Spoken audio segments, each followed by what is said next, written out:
내일 모레가 제헌절입니다. 좀 더 말하면 우리나라가 법을 가지게 되는 그런 귀한 시간이 바로 제헌절이었습니다.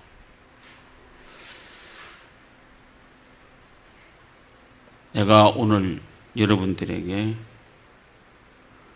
율법을 우리에게 왜 주셨는가라고 하는 것을 한번 생각해 보려고 합니다. 좀 딱딱합니다. 그래서 쉽게 풀어보려고 노력을 하는데 잘 될까 심히 두렵습니다. 우리는요, 구약과 신약이 연결되는 그런 시대 속에 살다가 보니까 유태교가 마치 기독교의 어머니가 되는 것처럼 생각합니다. 결코 그것은 아닙니다. 유태교는 성경 66권을 다 믿지 않습니다.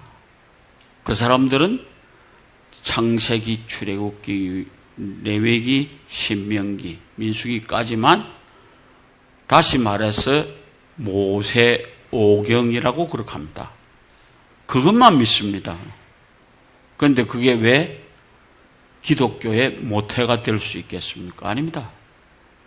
그래서 우리가 다시 한번 이 율법이라고 하는 얘기를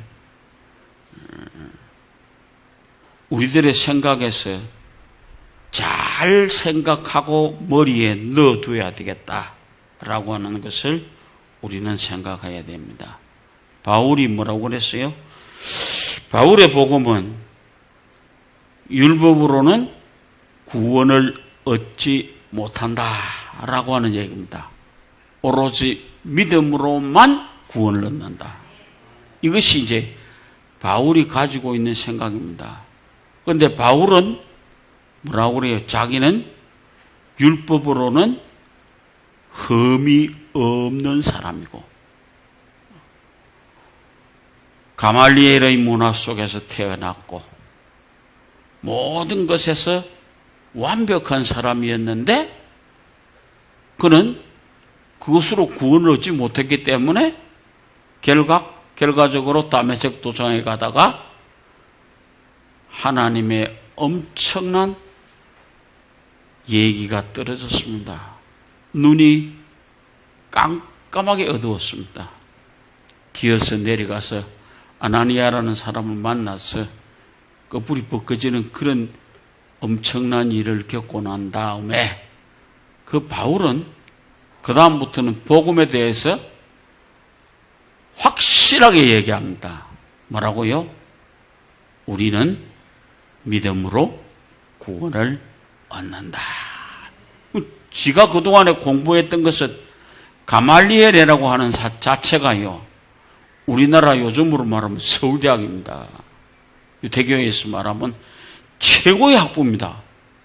근데 거기까지 댕기고 예수 믿는 사람 잡아 가두기 위해서 살인장까지 받아갖고 내려가던 그가 탁 꼬꾸라지고 난 다음에 그의 삶은 한 번도 율법적으로 돌아간 적이 없습니다.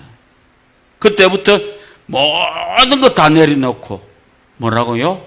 오로지 우리는 믿음으로 구원을 얻는다.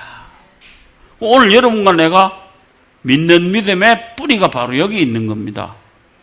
우리는 율법으로 구원을 얻는 게 아닙니다.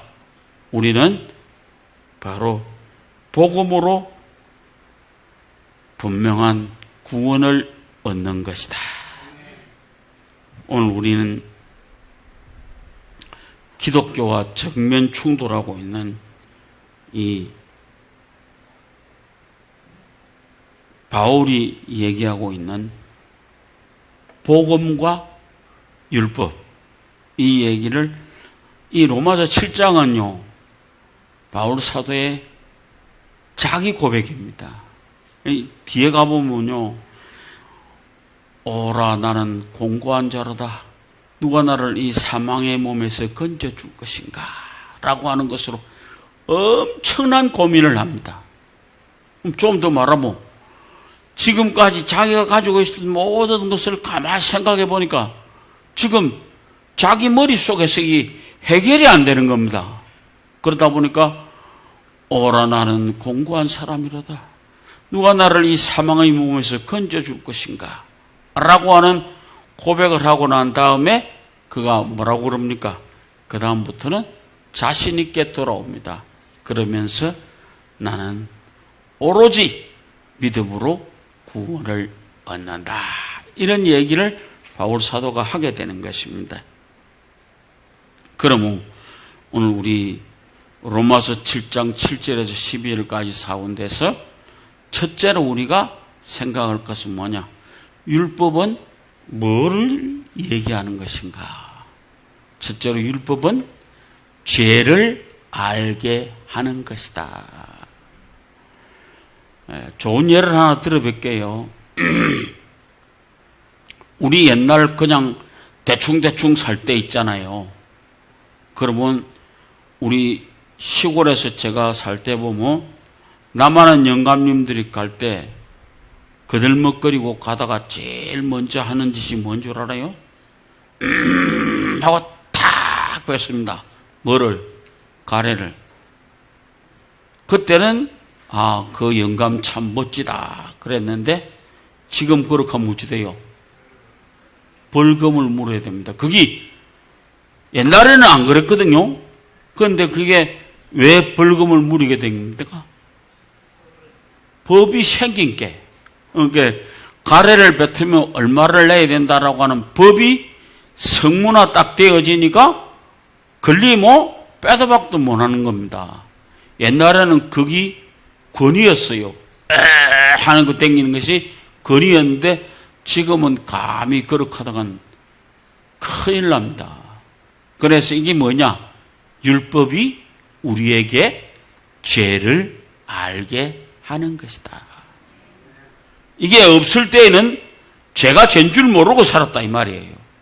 근데 율법이 생기면서 이게 죄다라고 하는 얘기가 생겨지니까 그 다음에는 이게 죄구나라고 하는 것을 알게 되었습니다. 그러면서 가지는 것이 뭐냐? 니도 죄인이고 나도 죄인이고 모두가 죄인이다라고 하는 것을 알게 되는 것입니다. 그럼 죄인이라고 하는 것을 알게 되면은 해결을 받아야 될 거 아니에요. 그죠? 죄를. 아무 데도 해결을 받을 곳이 없는 거예요. 죄를 않는다고 해서 구원을 얻는 것이 아니잖아요. 율법에 관한 얘기를 지금 하는데 쉽게 풀이합니다. 죄를 안다고 해서 구원을 받는 것이 아닙니다. 어떻게 해야 됩니까? 죄를 지었으면 회개해야 됩니다. 이게 먼저 따라져야 되는 것입니다. 율법은 우리로 하여금 죄를 알게 하는 것이다 라고 하는 것입니다. 하나님이 말씀하시기를 이게 죄다. 그렇게 하면 그건 죄입니다. 그래서 우리는 그때부터 그걸 따라서 안 움직이면 됩니다. 그래서 율법은 내가 죄인이다라고 하는 것을 알게 해 주는 것입니다. 그게는 결코 방법이 없습니다. 알게만 해 준다고요. 대한민국 율법전서에 들어앉아 있는 모든 것을 다 압니까? 다 모릅니다. 그런데 딱 걸리면 그때는 율법전서 갖다 놓고 무엇이 어떠고 니는 몇 년 때린다 이런다. 그러니까 우리도 지금 율법이라고 하는 것이 우리에게 꽉 차 있습니다. 그런데 죄라고 하는 것이 다 죄요. 그럼 세상에 살아가는 모든 사람은 좀 더 심한 말 할까요? 당신도 죄인이고 나도 죄인이요. 모두가 죄인입니다. 그러니까 이게 모두가 죄인이 되다가 보니까요.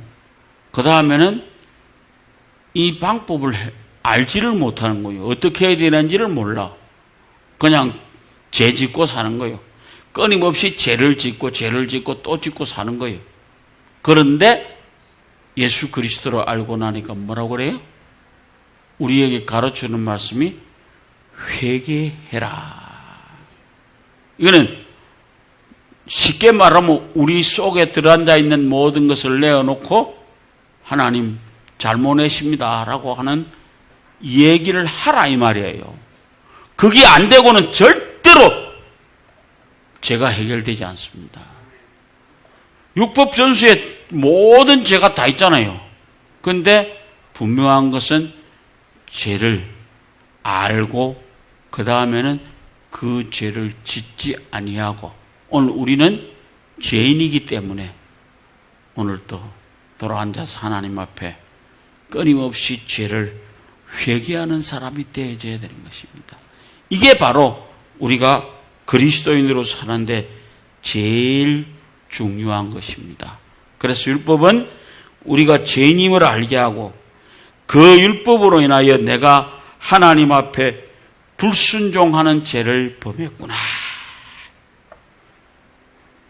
내가 하나님을 대적하고 있구나. 그러면 생각만 하면 됩니까?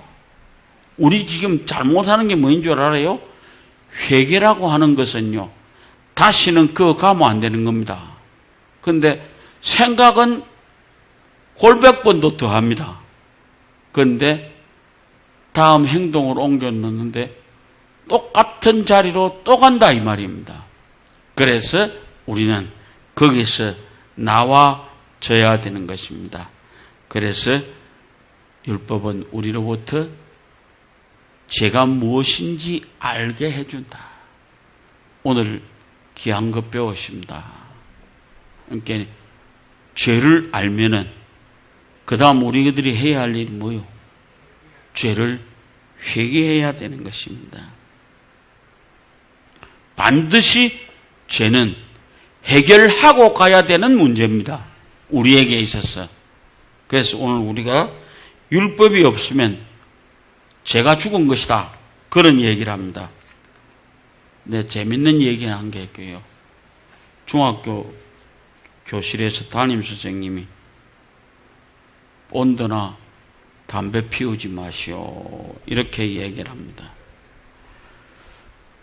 황홀하게는 만들지만은 몸에는 해롭습니다. 그랬습니다. 학생들이 듣고 있다가 몸에는 해롭구나 하는 말을 듣고는 그 말을 안 듣고 뭐 생각하느냐? 저거 하면 황홀해지는구나. 그렇게 하다가 담배도 피우고 본드도 합니다. 나도 중학교 다닐 때부터 담배를 피웠는데요. 진짜 폼 제피는 게 다 물고 폼 잡고 이랬는데 대학에 올라가 갖고요. 얼마나 별났느냐 하면은 그때 신세계 백화점에 이 에스컬레이터가 처음으로 산업은행 본점에 생겼습니다. 제가 대학교 1학년 때. 그래서 우리 친구하고 두 놈이서 한 짓이 뭐냐 하면은 담배를 딱 꺼내 물고 그 에스컬레이터를 타고 딱 올라가면서 폼 잡았습니다. 근데 별거 아니더만. 그리고 제가 지금 모든 것을 다 내려놓고 나니까 결과적으로 그 모든 것이 나에게 결과적으로 좋은 것은 아니었더라 그 말입니다. 그러면 오늘 우리는 나를 하여금 죄를 깨닫게 했습니다. 그래서 율법은 종종 우리에게 갖다 주는 게 뭐냐면 병폐가 있습니다. 율법은 약해서가 아니라 인간이기 때문에 율법을 악용하는 소지가 충분히 있다는 것입니다. 아까 중학교 교실에서 들어볼 때에 다른 거는 다 안 듣고 황홀하구나 라고 하는 것만 듣고 일을 꾸미다 보니까 문제가 생긴다 이 말이에요. 그래서 우리는 분명한 것 하나는 9절 이하에 보면은 전에 율법을 깨닫지 않았을 때는 내가 살았더니 계명이 이름에 계명이 살아나고 나는 죽었도다. 생명에 이르게 한 그 계명이 내게 대하여 사망에 이르게 했다. 깨닫지 못했을 때는 잘 몰랐는데 깨닫고 보니까 이게 죽으러 가는 길이구나 라고 하는 것을 알았다 이 말입니다. 여러분 잘 들으시기 바랍니다. 대한민국에 사는 여러분들, 법이 우리에게 주고 있는 모든 것이 그렇습니다. 우리는 그 법을 지켜야만 합니다. 만약에 안 지키면 교도소 가서 콩밥 먹어야 됩니다. 그런 것을 알면서 우리는 조심해야 됩니다. 전에 율법을 깨닫지 못했을 때는 내가 뭐라고요? 살았다. 근데 율법을 깨닫고 나니까 죽었구나 라고 하는 것을 알았다 이 말입니다. 그래 제발 예수를 믿는데 겁을 내고 믿으시기 바랍니다. 언제나 그냥 내 생각대로 내 마음대로 무엇을 하면 되는구나 라고 하는 그런 생각은 절대로 갖지 마십시오. 이건 뭐 참 하나님이 좀 봐주시겠지. 하나님은 절대로 안 봐줍니다. 그리고 대한민국 법이 봐줍니까?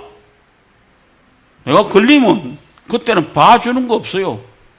거기에 따라서 반드시 대가를 치러야만 됩니다. 그걸 우리가 잘 생각해 두시기 바랍니다. 마지막으로 그래서 율법은 나를 죽음으로 이끌어가는 것입니다. 죄가 없다고 율법을 봐라라고 생각했는데 진정한 율법 앞에 서고 보니까 나는 죽었습니다. 안 그렇습니까? 그러니까 율법은 나를 죽이는 것이로다. 나는 죽었다. 나는 율법 앞에서 살 길이 없는 것이다 라고 하는 것을 비로소 바울이 깨닫게 되는 거예요. 자신이 있었잖아요. 그랬는데 지금 와서 생각해 보니까 하나님 앞에 자기는 죽은 존재가 되어져 있다 이 말. 그래서 오늘 우리는 다시 한번 비로소 자신은 율법을 행하는 자가 아니고 오히려 율법을 깨는 사람, 그런 사람이 율법을 파괴한 사람임을 스스로 인정하게 되었습니다. 우리도 파괴하십시오. 그래서 율법은 죄에서 벗어나게 한 것이 아니고 오히려 죄를 알게 했을 뿐이고 죄를 촉발시켰고 그 율법으로 인해서 자신은 죽은 자가 되었다라고 하는 것입니다. 그래서 오늘 우리는 그렇다면 바울이 여기서 말하는 율법이 죄냐? 자기를 죽인 것이니 율법이 죄냐? 그럴 수 없다라고 하는 겁니다. 율법은 죄가 아니라 7절 말씀에서 무슨 말을 하리요? 율법이 죄냐? 그럴 수 없느니라. 오히려 우리가 본대로 율법은 12절에 의하면 거룩하고 계명도 거룩하며 의로우며 선하다고 했습니다. 율법은 거룩합니다. 그리고 계명도 선합니다. 의롭습니다. 그럼에도 불구하고 율법으로는 아무도 구원을 얻을 수 없다는 것입니다. 오늘 복잡한 얘기 들었습니다.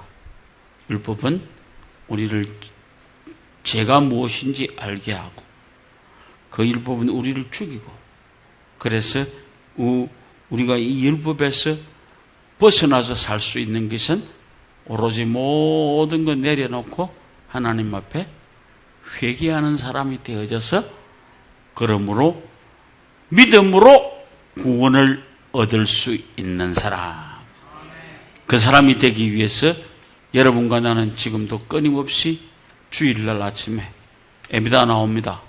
그리고 끊임없이 이 얘기를 듣습니다. 그것이 오늘 우리가 하나님이 우리에게 율법을 주셨던 이유입니다.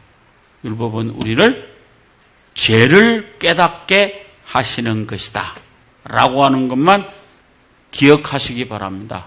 죄를 깨닫게 하는 것이다. 그러면 깨달았다고 그만두고 말지 말고 회개하는 사람이 되어져서 믿음으로 구원을 얻는 사랑하는 여러분들 되어지시기를 주의 이름으로 부탁을 드립니다.